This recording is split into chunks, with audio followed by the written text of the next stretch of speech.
for today's video, magluluto ako ng pinakbet. Syempre, sa pinakbet, merong bagoong alamang. Kaya, inuna ko nang igisa itong bagoong alamang. Masarap pag ginisa yung bagoong alamang, may kamatis, kaya lang wala akong available kamatis dito. So, carry na rin na bagoong alamang lang.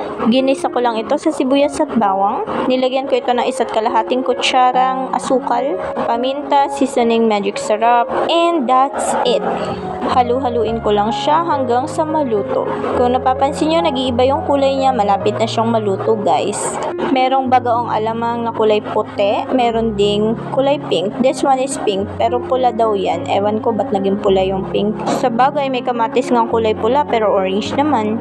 Tapos yung itlog na maalat, kulay pula, pero violet naman. At pag nagluluto nga ng hard-boiled egg, diba, yung nasa gitna, egg yolk, pula daw ng itlog, pero kulay dilaw naman. Minsan talaga, universal color na lang yung pula eh.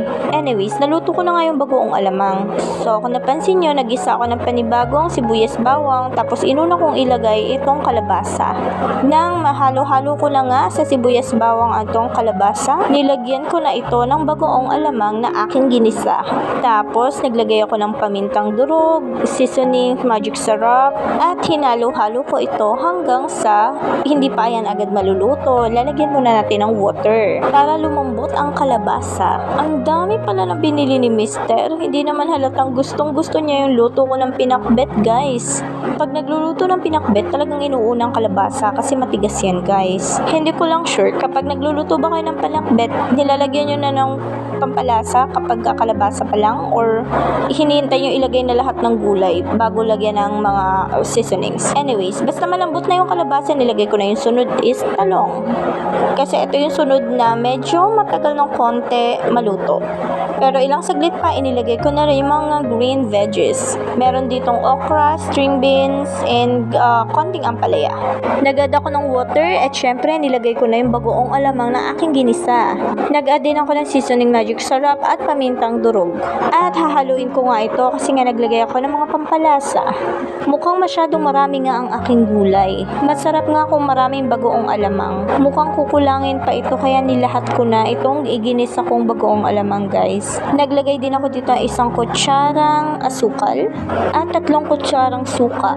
Hahaluin ko lang ito ng bahagya at hahayaan kong kumulo. Takpan ko muna para kumulo ng maayos at mabilis.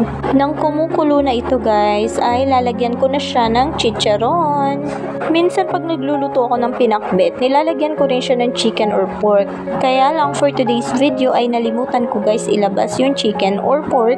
Kailangan ko nang magluto. Frozen pa yun. At masarap naman kung gulay lang talaga. Kaya carry na to. Ayan na, guys. Luto ng aking pinakbet. Masarap sa pinakbet paiga. Kaya lang si Mister maghahanap ng sabaw. Kaya eto, goods na siya. Naghain na ako, guys, para makakain na kami. At siya nga pala, nagluto ng biko si Mister kanina. Ang sarap ng kanyang biko, guys. Maglalagay na rin ako sa plato para makakain na kaming tatlo. Nagpaihaw nga rin pala ng bangus si Mister, guys. Pares daw dito sa aking pinakbet. Dumating nga pala ang aking biyanan, kaya niyaya na namin siya dito na mag-dinner. Kaya lang sabi niya, nakapag-dinner na daw siya. Kaya biko na lang daw ni Mister ang kanyang kakainin. Palit pwesto yung kapatid ko dun sa tabi ni Mister. Para dito si nanay sa tabi ko. So, yun lang, guys. That's it for today's video. Kain po tayo. Thank you for watching. Bye!